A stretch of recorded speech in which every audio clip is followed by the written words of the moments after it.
Welcome back to Fast Market. I'm Tom White and joined by my co-host Kevin Hinks. But markets are up in the green, all up about 1.5%, except for the Russell 2000, up 2%. But let's get to our next segment here, and we've got Andy Swan joining us from LikeFolio.com. Andy, we're talking fintech in the payment space. A lot of these stocks have pulled back more than 10% from their all-time highs recently. These are high growth names, a lot of them. Maybe not the Visas and the MasterCard, but if you look at Square and PayPal, they are, and I think those higher interest rates immediately start hitting those stocks that did really well over the last couple of years. But what kind of data are you seeing in this space at LikeFolio? Well, I'll tell you, I think things are choppy in the near term for sure. But this is, one of my personal favorite spaces, one of LikeFolio's strongest trends that we see is the advent and adoption of digital wallets.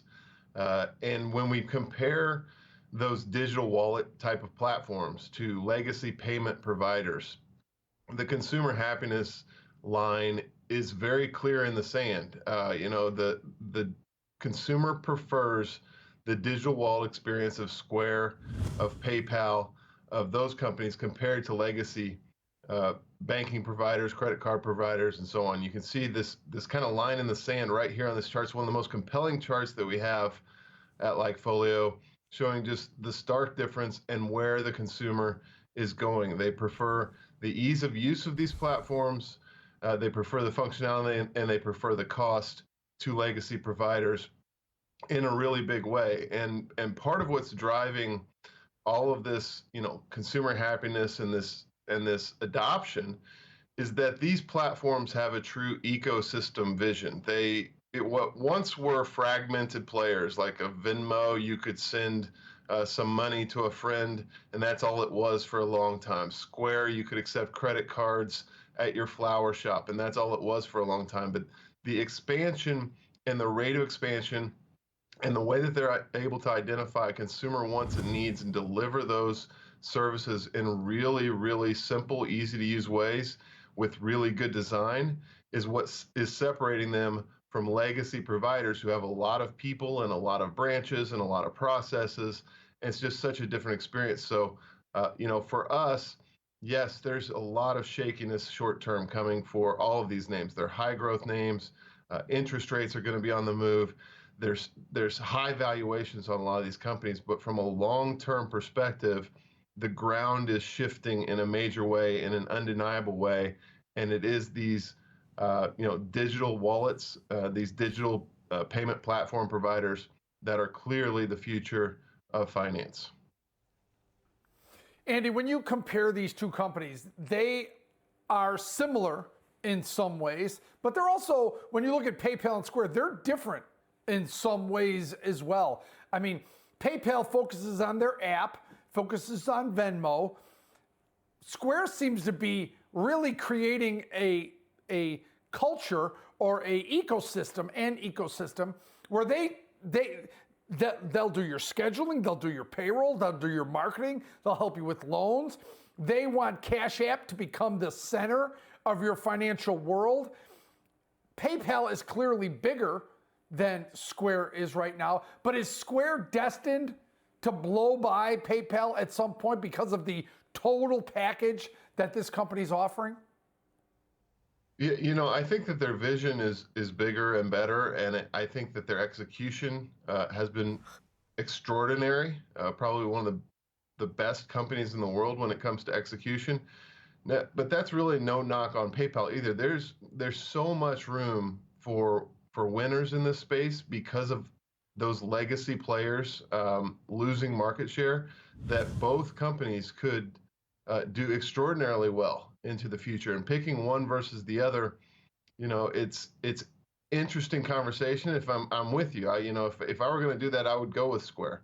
But I think that the bottom line is both have the potential to be extraordinary winners and take extreme amounts of market share from legacy providers, everything from Bank of America to American Express, all the way down the line. Because another thing that we're seeing that's, just absolutely going crazy right now is the buy now, pay later type of thing. You may see this when you check out at Amazon or any online retailer, where you can click to actually pay, even if it's only a $50 item, you can pay that in payments. And we see that digital wallet expansion go along with buy now, pay later. And what it's doing is it's causing people to rely less and less on credit cards. In fact, we see credit card cancellations also starting to skyrocket. People are just getting rid of those and going to these digital solutions at an increasing clip. So I think that there's a real shift going on in the way consumers think about money and how they interact with it, especially digitally, especially online.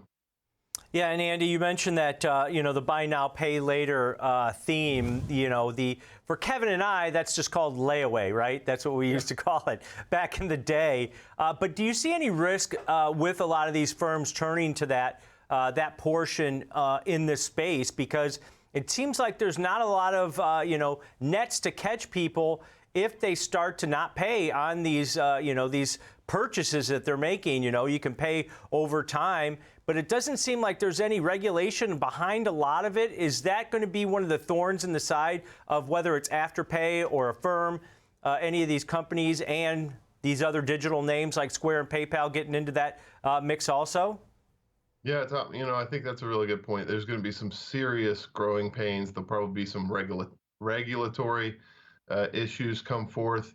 The one thing that we know about a company like American Express or Bank of America or Chase is that they really do have nailed, generally speaking, the risk profile of their consumer and the purchase that they're making. Whereas these younger companies, these buy now, pay later companies, may not have that great of insight and may not understand the risk side of the equation nearly as well, especially in a near zero interest rate environment. So I think that's a really good point. I think that's one of the risks to these stocks and these companies for sure. But from a consumer perspective, what we're seeing is there's a real preference for this at the moment compared to having a credit card that runs up a balance that you forget to pay and then you're in trouble. It keeps people out of trouble in some ways, and so a lot of younger people tend to like that.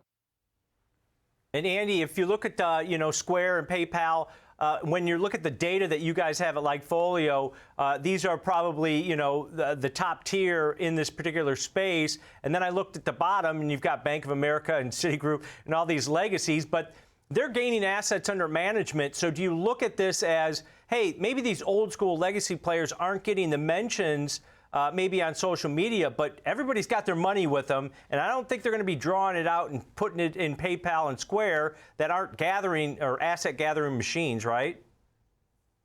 Yeah, no, I think that's a really good point. But the just to be clear, what we're looking at on that chart is the consumer's happiness level with their experience with these players, and so people are just less happy with the Bank of America or the American Express than they are with dealing with Square and PayPal.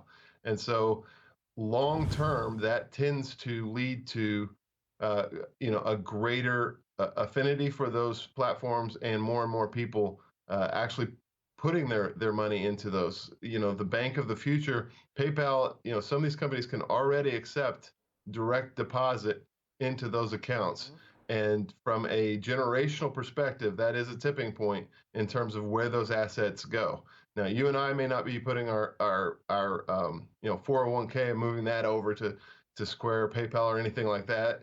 It's not on the table. But in terms of a 22-year-old just entering the job market who uses Venmo or Square or PayPal to send money to his friends, having his check deposited every 2 weeks into those accounts makes perfect sense. And that's how they can gather those assets.